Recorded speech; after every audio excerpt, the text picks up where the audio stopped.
오늘 말씀은 창세기입니다. 창세기 1장, 오늘 1장 1절 2절만 가지고 서령과 함께 말씀드리겠습니다.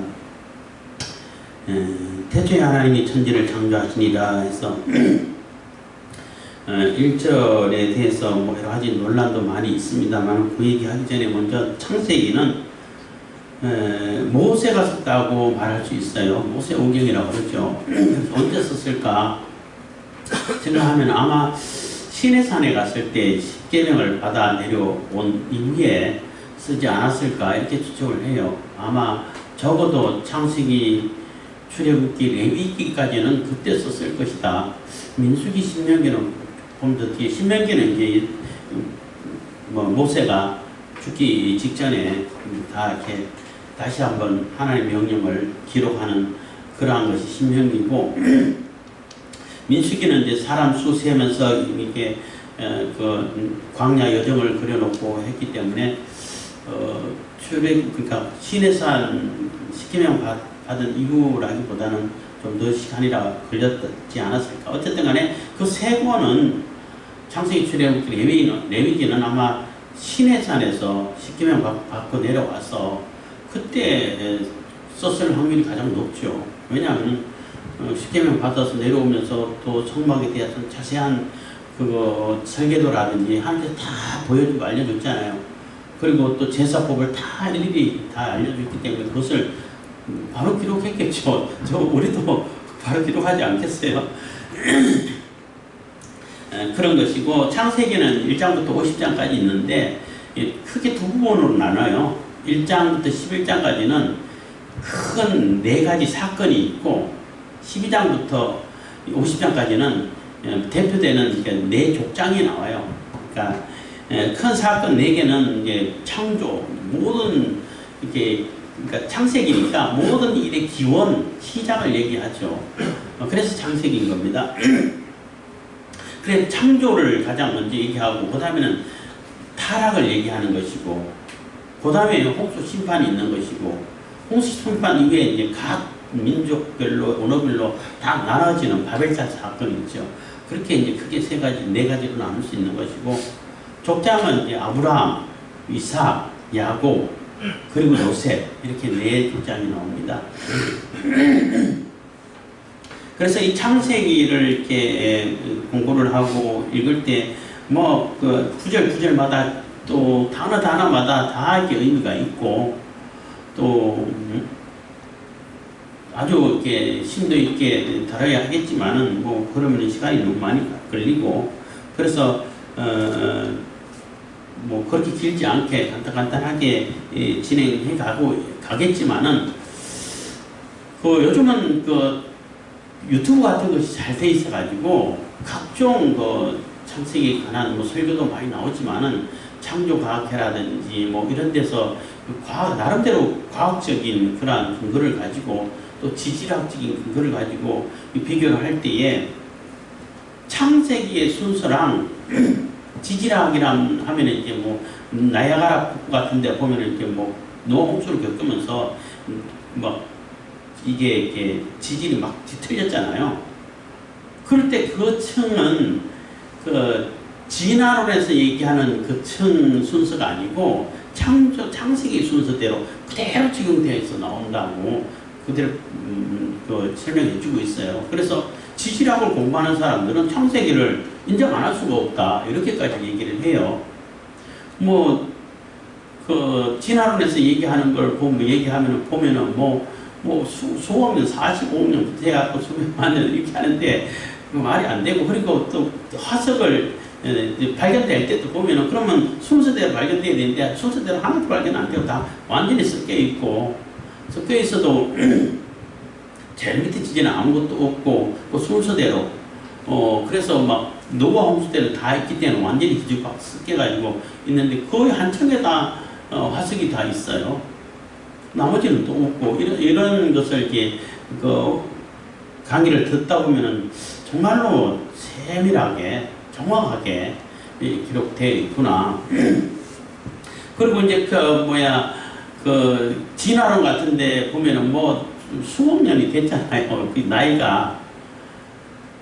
태양은 더 오래되고, 근데 성경의 순서는 지구가 제일 먼저 창조가 됐어요. 땅이. 그러니까 크다고 해서 오래된 거고 작다고 해서 늦게 된 거 그럴 필요는 없지요. 그리고 그 뭐 빅뱅 이론이 해가지고 막 우주 대폭발해가지고 막 확 터져가지고 그게 흩어지면서 각 별이 됐다 이런 뭐 일어나는데, 거기에서 주장할 때도 그러면은 딱 터졌으면은 이렇게 한 방향으로 이렇게 다 돌아야 되잖아, 별들이. 그렇잖아요. 뭐 끌어당기는 인력도 이해가 잘 안 가는 것이고 어쨌든 했으면은, 근데 그렇지 않다는 거예요. 어떤 별은 이렇게 돌고 어떤 데는 이렇게 돌고 어떤 데는 이렇게 돌고 지각하기라는 거예요. 그걸 어떻게 설명할 것인가. 뭐 종종 말씀드렸습니다만은 어떤 문재인 정부 때 어떤 신실한 크리스찬이 과학 분야의 그 장관으로 내정돼가지고 서울역 가는데 뭐 가장 말도 안 되는 질문을 많이 하고 창조론이 맞냐, 거기에 뭐 그런 질문이 왜 필요한지 모르겠지만은 그분은 그 6일 만에 창조됐다 이거 믿고, 그걸 또 이제 창세기에 나오는 그 인구 사람들의 수명을 이렇게 계산하면은 그 6,000년 정도 돼요. 그래서 6,000년으로 믿느냐, 믿는다고. 그게 과학이냐, 과학이라고. 근데 그분 입장에서는 너무나 예상하지 못했던 질문들이기 때문에 좀 당황한 기색이 보였었어요. 어떻게 과학이냐. 그래서 제가 이제 혹시 저한테 누가 물으면은 나도 이렇게 대답해야겠다 하고 이제 말이 설명을 하고 뭐 컵을 들었다가 뭐 리모컨을 들었다가 핸드폰을 들었다가 이렇게 얘기를 하는데 하나님이 창조를 하셨는데 창조주가 없으면 이게 설명이 안 되는 게 너무 많아요. 하나님 창조주가 있다라고 전제를 해야 해결되고 이해가 되는 것이 거의 다가 되는 거예요. 진화론 가지고는 가장 그 비과학적이고 근거가 없고 안 맞는 가설이 진화론이에요. 그게 이제 과학이라는 이제 탈을 쓰고 종교가 아니다 해가지고 막 가르치고 있는데, 가장 비현실적이고 비과학적인 그러한 이론이 가설이 진화론이라고 또 과학자들이 얘기를 하는 것을 이렇게 들었는데, 그만큼 하나님께서 이 천지를 창조하셨다는 것이 너무나 정확하고, 과학이 발달되면 발달될수록 지질학이라든지 고고학이라든지 발달되면 발달될수록 성경은 증명돼요. 부정되는 것이 아니라. 만약에 그 과학이 발달되고 지질학이 발달되고 또 이제 연구가 또 깊어지고 고고학도 발견되는 것을 볼 때마다 성경에 있는 것이 다 부정되면은 벌써 성경 없어졌겠죠. 뭐 심지어는 제가 이제 잠깐 학원 다닐 때에 입시 준비한다고 학원 다닐 때 윤리를 가르친 분이 그러더라고. 그때 20세기였잖아. 21세기가 되면은 이제 기독교도 좀 바뀌어야 될 거라고. 무슨 얘기 하나 들었어요. 성경 바뀌어야 될 거라고. 진짜 무슨 얘기냐 하고 들었더니 하나님이 천지를 창조하셨다 이런 얘기 가지고는 21세기는 안 통할 거라고 이렇게 얘기를 하는 거고, 대답은 안 했습니다만 속으로 그럴 거면은 성경이 벌써 바뀌어도 옛날에 바뀌었죠. 성경을 없애려고 얼마나 집요하게 가지고 있으면 무조건 처형하고, 보면은 사사시대제 로마 정부 때 사사시대제가 10번이나 뒤져가지고 다 찾아내서 불태워 없앴는데 그래도 성경이 남아있다는 게 기적인 거예요. 하여튼 이제 그래서 창조 기사를 얘기하다 보니까, 그러니까 어떤 분은 이제 창조론하고 진화론하고 그것을 이제 어떻게 하면 이게 연결시킬까, 같이 두 개 다 인정해가지고 같이 설명할 수 있을까, 이렇게 하다 보니까 어떤 분들은 그렇게 설명해요. 창조론을 얘기하면서 진화론도 같이 끼워놓고 싶어서, 하나님께서 빛이 있으라 하고 천지를 창조하실 때 선포하실 때에 천지는 창조되는데, 저 창조돼 가는 그 과정이 시간적으로 따진다면은 오래 수백 년, 수억 년 걸렸다는 거예요. 그렇게 걸렸다고 하는 거죠. 그것도 말이 안 돼요. 그래서 제가 이제 자주 이제 약간 비아냥 거리는 것일 수도 있는데, 그러면은 우리가 하나님께 기도해가지고 응답 받을 수 있는 존재는 하나도 없어요, 사람들은. 왜냐하면은 우리가 기도하면 하나님이시니까 금방 들으셔. 근데 응답한다고 명령을 했어. 그럼 그게 수억 년 걸리면은 언제 응답 받아요? 응답 못 받죠. 너무 그렇게 인위적으로 설명하는 것도 아닌 것 같고. 그래서 제가 설명했어요. 아니, 하나님께서 만드신 것인데, 아니, 6일이 아니라 6초만 해도 할 수도 있잖아요. 그렇잖아요. 그리고, 이게 창조론, 이제, 진화론 얘기할 때, 먼지덩어리, 빅뱅 해가지고, 먼지덩어리가 떨어져 나와가지고, 45억 년 걸려가지고, 지구가 됐다 치면은, 그 먼지덩어리가 45억 년 지난다고 지구가 되나요? 그렇게 지구가 됐으면 지구가 여러 개 있어야 되는 거 아닌가? 그렇잖아요. 우리가 핸드폰 다 갖고 다니는데 그 핸드폰 정말로 대단하죠. 스마트폰이라 가지고 핸드폰을 온 세계를 돌아다닐 수 있다고요. 뭐 웬만한 업무를 다 볼 수 있을 정도로 대단한 건데, 그 핸드폰이 45억 년 지나면은 아무도 안 건드려도 티끌 하나가, 모래알 하나가, 모래알부터 이제 반도체가 나오기 시작했으니까 모래알 하나가 핸드폰 되나요? 안 되죠. 그리고 핸드폰 만들어질 때 얼마나 걸렸겠어요?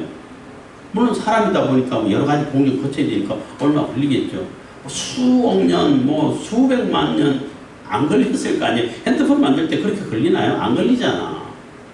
그런데 지구는 그 핸드폰보다도 훨씬 정밀하고 복잡해요.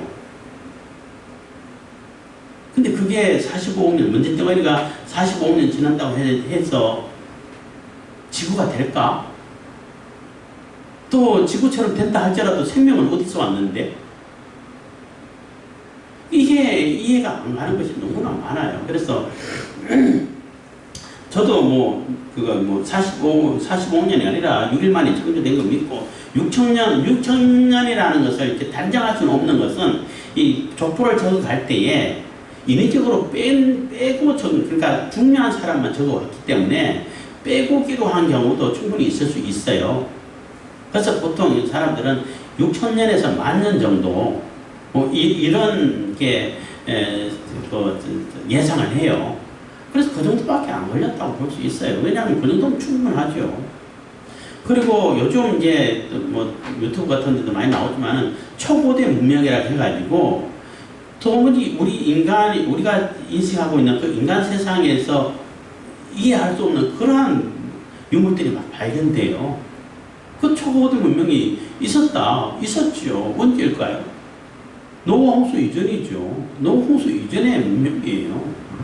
그거는 어떻게 지금 우리 인간으로서는 계산할 수가 없어. 어떻게 도저히 이해할 수 없어요. 그래서 그러면은 지금은 우리가 에너지를 주로 화석 연료를 쓰잖아요. 화석 연료를 쓰고 하다 보면은 플라스틱이라든지 이런 거 보면 수백 년, 수천 년 가도 그대로 남아 있을 수 있단 말이에요. 그럼 그때 흔적이 왜 없을까? 이런 생각도 해볼 수 있잖아요. 저 나름대로 생각할 때는 그때는 정말로 공해가 지금 화석연료는 공해를 많이 일으키잖아. 공해 일으키지 않는 그러한 에너지원이 분명히 있었을 거라고 생각 들어요.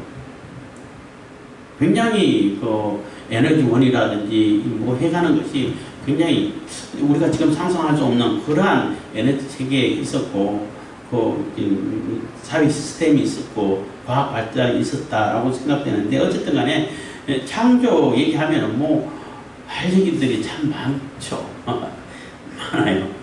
그래서 오늘 1장 1절 2절만 가지고 얘기를 하려고 하는데, 태초에 하나님이 천지를 창조하시니라, 이게 원어로 이게 요 1장 1절은 다 외우긴 합니다만, 이 태초의 말 때문에 또 이게 우리 기독교에 분쟁이 생기기도 했어요. 그러니까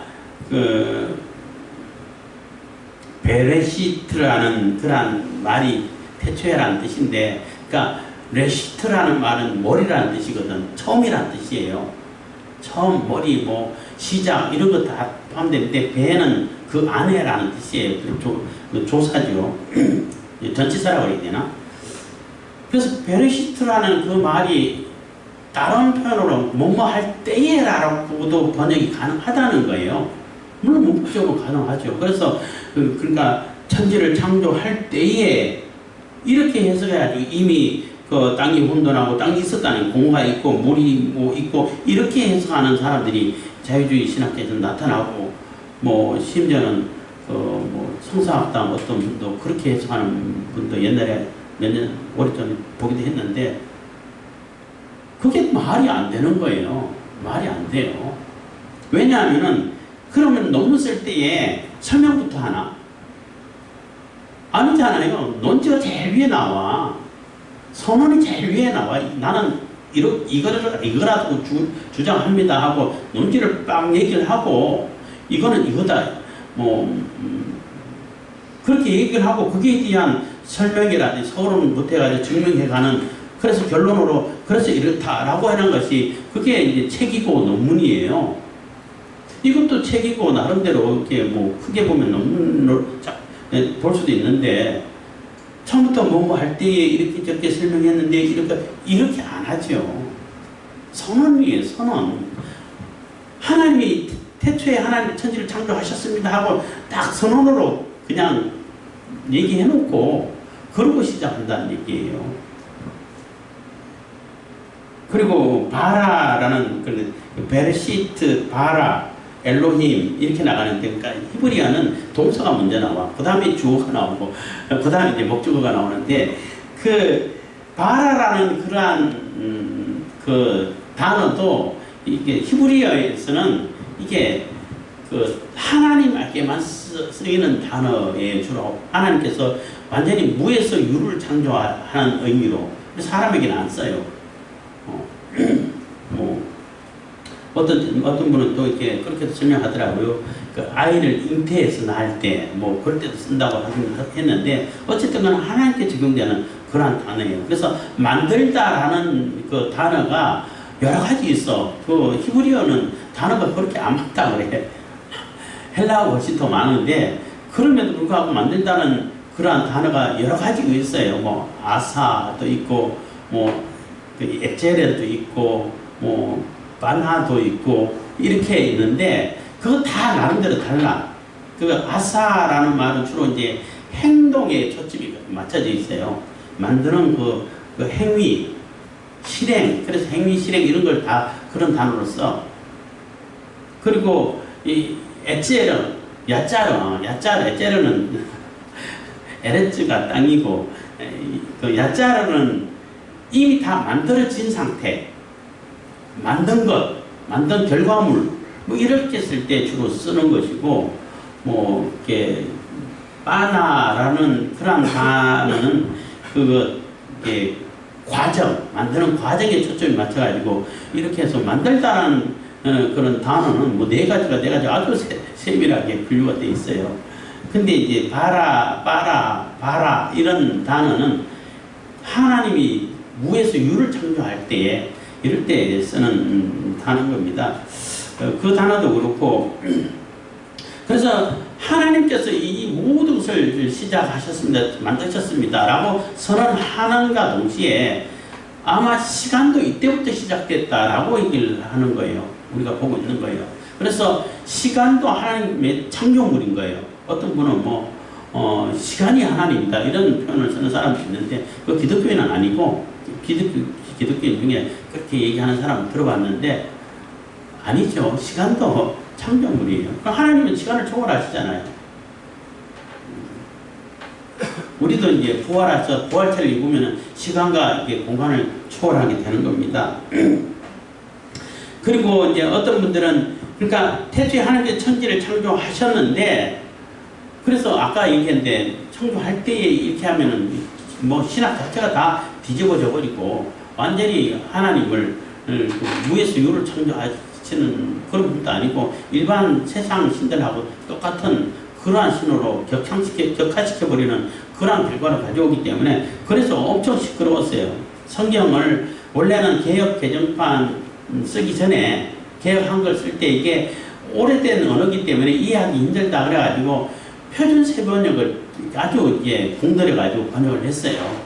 근데 그 풋노트에 태초에를 때이해라고 번역할 수 있다라고 적어놔가지고 이 보수 계열에 있던 그러한 신학자들이 막 들고 일어났어. 그래서 우리 이거 인정 못한다.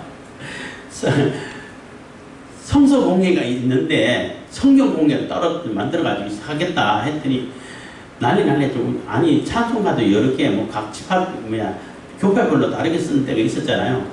그러면은 무슨 새 찬송가는 얼마 뭐 무슨 찬송가는 어디 몇 장 이렇게 불러줘가지고 할 때 너무 불편했는데 성경도 그렇게 달라지면 안 된다 해가지고 막 한동안 시끄러운 때가 있었어요. 그래서 이제 그거는 안 쓰기로 이제 그러면은 성서공예에서 이걸로 채택 안 하겠다. 그래가지고 채택하려고 해가지고 그 성경을 뒤에 붙여놓고 판매하기도 했었어요. 한동안은. 안 하겠다 해가지고 선언하고 그러면은 다시 이 한글 개혁을 개정판으로 해가지고 내겠다 해가지고 급하게 내다 보니까 조금 이렇게 개혁 개정판이 조금 번역이 좀 조잡한 경우도 있긴 있어요. 그런 경우를 겪었는데 그만큼 이 태초에라는 단어가 중요하죠. 처음에 이런 뜻이 맞는 거죠.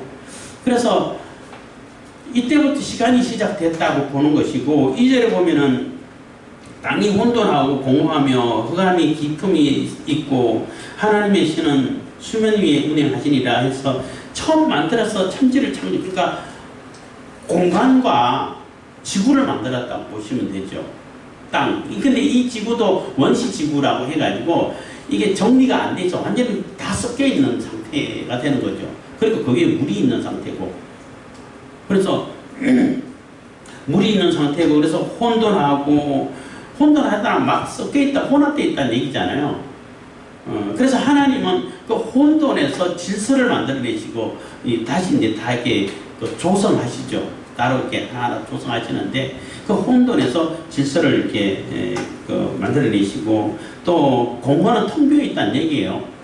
텅 비어 있는 것을 가득 채워주는 충만케 하시는 하나님이시고 이제 그렇게 해가지고 그 흑암은 완전히 빛이 없는 어둠을 얘기하는 거죠. 그래서 빛을 만들어내시는 이런 하나님으로 이렇게 2절, 3절 이렇게 3절, 4절 이렇게 가고 있는데 하나님께서 그럼 왜 처음부터 딱 이게 배열되고 질서 딱 잡힌 그러한 지구 못 만드셨을까? 만들 수 있어요, 하나님은. 근데 왜 이렇게 막 질서도 안 잡혀있고 혼돈돼 있고 그냥 텅 비어 있고 아무것도 없고 그냥 깜깜한 어둠이 있고 이렇게 됐을까? 여기서부터 이 구원사가 시작되는 거예요. 구원사. 그러니까 하나님이 구원의 계획을 천지를 창조하실 때부터 이미 세워놓으신 거예요. 그러니까 막 혼돈되어 있고 섞여 있고 또 이렇게 막 텅 비어 있고 공허하고 허전하고 이런 것을 하나님께서 하나하나 질서를 정리해 가면서 질서를 세워가시면서 채워가고 빛을 비춰가지고 생명을 주시고 이럴 계획을 이미 여기서부터 시작되는 거라는 거죠. 그래서 어떤 사람들은 이게 또 이게 진화론하고 연결시켜가지고 1절하고 2절하고 어마어마한 시간적인 차이가 있다. 첫 1절에 하나님께서 천지를 창조하셨을 때 천사들이 지내기 좋은 땅으로 만드셨는데 그게 루시퍼가 배반을 해가지고 거역을 해가지고 막 영적인 전쟁이 일어나고 그래갖고 다시 다 흩어져가지고 혼돈하게 만들었다 이렇게 설명하고 있는데 그것도 참 웃기는 거는 천사가 땅이 필요해요? 천사는 땅 필요 없어요. 그렇잖아요. 땅은 인간이 필요한 거예요. 육신을 가지고 인간이. 그것도 너무 어거지로 끼워 맞추려고 하는 것이고 해서 굳이 그런 해석에 기기를 필요 없고 그렇게 한다는 것은 너무나 인위적인 것이고 하나님을 너무 인간적인 수준에서 이해하려고 하는 그런 수준밖에 안 되지 않나 이런 생각이 드는 것입니다. 그래서 땅이 혼돈하고 공허하며 흑암이 깊음이 있고 그래서 완전히 엉망으로 아직 완전히 기초가 돼서 다 섞여 있어가지고 아무짝에도 쓸모없을 그런 모습으로 보이는데 그래도 그 수면 위에 성령께서는 돌아보고 계시고 보호하고 계신다는 거예요. 하나님께서는 우리가 인간이 막 아직 죄에 빠져 있고 혼돈하고 막 섞여 있어서 분간을 못하고 하나님인지 똥인지 된장인지 분간을 못하고 이런 상태에도 하나님께서는 이뻐하시고 보호하고 계신다고 이렇게 우리가 의미를 찾을 수 있죠. 그래서 우리의 죄된 인간을 어떻게 구원해 가실 것인지, 어떻게 질서를 잡아가고 만족해 하시고 충만하게 해주시고 빛으로 생명으로 넣어주시고 하는 것을 이제 보여주시는 거예요. 그리고 뭐 천문학 강의 제가 자꾸 얘기하는데, 천문학 강의 들어보면은 원래 별 그 자체 뭐 북극성이 뭐 어떤 신이고 그렇지는 않잖아요. 그냥 별이에요. 거기 가면 뭐가 있는지 궁금하다는데 뭐가 있길 그냥 불밖에 없어요. 불이 있으니까 빛이 비치는 거지. 근데 그 별자리를 놓고 이런 개념을 가지고 거기에 대비해 가지고 잊어버리지 않도록 그 개념을 만들어냈다는 자체가 이미 하나님께서 사람들에게 인식 속에 이 구원의 계획을 알려주셨다는 얘기예요. 그게 자연계시, 일반계시라고 말할 수 있어요. 그렇지만 일반계시, 자연계시는 그러니까 죄 짓기 이전에는 알았을 텐데 죄 짓고 나서는 그게 분명하게 뭔지를 모르기 때문에 특별계시, 예수님께서 오시고 말씀을 주시고 해서 특별계시가 필요한 거예요. 그래서 특별계시가 없으면은 분명하게 누군지를 못 알아봐. 어렴풋이는 아는데 정말로 세세하게 알아요. 그래서 태초에 천지를 창조하실 때부터 이미 다 계획하셨다는 것을 보여주고, 우리 인간의 그 구원사가 시작되는, 구원의 계획이 시작되는 그러한 모습을 찾아볼 수 있다는 거예요. 그렇기 때문에 우리가 하나님의 계획이 태초 만세전부터 이루어진 것이다 라고 볼 수 있는 것이고, 여기 태초라는 번역된 단어에는 세 군데가 나와요. 요한복음에도 태초가 나와요. 요한 1서에도 나오고. 근데 요한 1서나 요한복음에 나오는 그 태초는 이 시간이 시작된 태초가 아니에요. 그보다 훨씬 이전, 영원 이전이에요. 원래부터 이런 뜻이 되는 거예요. 원래부터 하나님께서 계셨는데, 로고스로 하나님께서 계셨는데, 말씀이 계셨는데 이렇게 되는 거예요. 그러니까 이 창세기 태초보다는 훨씬 앞서 있는 것이고, 창세기 태초는 시간이 시작된 태초라고 볼 수 있는 거죠. 이게 천지 만물이 만들어지기 시작한 때라고 볼 수 있는 거죠. 그리고 이제 3절부터 빛이 있으라 할 때 그때 다시 말씀드리겠습니다만은, 그 저녁이 되면 아침이 되니 왜 그렇게 저녁이 되면이라고 먼저 썼을까? 히브리 사람들 꼭 저녁부터 시작하고 아침까지를 하루를 쳐요. 왜 그런 것 같아요? 어둠이 먼저 있었으니까. 빛이 나중에 창조되었잖아요. 지금 어두운 상태잖아. 그러다가 빛이 있으라 명령했을 때 빛이 있어졌잖아요. 그러니까 하루가 가는 거예요. 그리고 빛이 있으라 할 때부터 이제 아마 그때부터 지구가 자전하지 않았을까? 저는 그렇게 생각해요. 그전에는 자전도 안 하고 그대로 있는 원시 상태로 막 섞여 있는 상태로 있고, 그 위에 물이 이제 둘러싸여 있는 그런 상태로 만들어져 있었는데, 빛이 있으라고 명령이 주어졌을 때 그때부터 이제 지구가 이제 자전을 하면서 이제 조금씩 질서를 향해서 나가지 않았을까, 이렇게 저는 생각합니다. 그래서 하나님께서 천지를 창조하셨는데, 천지를 창조하셨을 때 처음부터 질서 정연하게 된 그런 지구가 아니라 원시 지구를 만드셔가지고 하나하나 조성하시고 이렇게 질서를 만들어 가시는 그러한 모습을 보여주시면서 이미 우리의 구원 계획이 세워져 있었고, 그것을 실행하는 것을 우리에게 보여주기 위해서 그런 모습이었다라고 우리가 교훈을 얻을 수 있는 것입니다. 그래서 우리가 창세기를 볼 때도 이게 단순히 그냥 기독교에서 얘기하는 신화다 이런 게 아니라 실질적인 얘기인 거예요. 왜 그러냐면 창조 선화는 각 종교마다 지역마다 다 있어요. 다 있는데 다 달라. 그리고 너무나 뭐 논리 못 쓴다는 것도 많이 있는데 이거는 성령께서 지혜를 주셔가지고 성령이 감동해가지고 그 모세가 쓰기 시작했기 때문에 정확한 것이라고 볼 수 있는 거죠. 그리고 한 번도 바뀌지 않고 일률적으로 그대로 이렇게 이어져 오는 그러한 창세기 얘기는 성경밖에 없어요. 다른 데는 또 같은 신을 숨긴 그런 부족이라 할지라도 부족에 따라가지고 또 달라지고 바뀌어지고 이런 모습들이 보이는데 창세기, 성경에 나온 창세기는 그렇지 않고 써진 그대로 지금까지 내려오고 있다는 거예요. 그래서 하나님이 태초에 처음에 하나님이 천지를 창조하셨다는 것을 우리가 그 기본 믿음을 가지고 이 성경을 읽어야 되는 것이고, 성경에서는 하나님이 천지를 창조하셨다고 증명하는 책은 아니에요. 하나님이 계신다 안 계신다는 얘기도 안 나와요. 계시고 천지를 창조하셨다는 것을 전제로 하고 얘기를 쓰고 있는 거예요. 하나님이 계신 게 이미 전제가 돼 있어. 그리고 얘기가 돼가는 때 풀어져 가는 것이지, 하나님이 있는 걸, 하나님 계신 걸 증명하는 그런 책은 아니에요.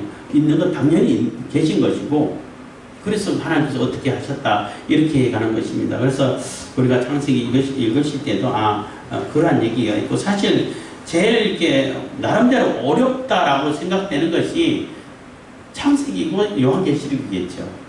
제가 이제 그 설교 준비하면서 뭐 주석책 읽고 하다 보니까 특히 창세기 1장은 더 설교하기가 어렵겠구나. 요한계시록도 물론 어렵겠지만은 요한계시록보다 더 어려울까? 이런 생각도 하게 되긴 해요. 근데 어쨌든 우리가 하나님께서 천지를 창조하셨고, 천지를 창조하시면서부터 이미 구원의 계획을 실천해 가고 계셨다라는 것을 우리가 기억할 수 있기를 바라겠습니다. 기도하겠습니다. 사랑해 주신 감사합니다. 이 시간에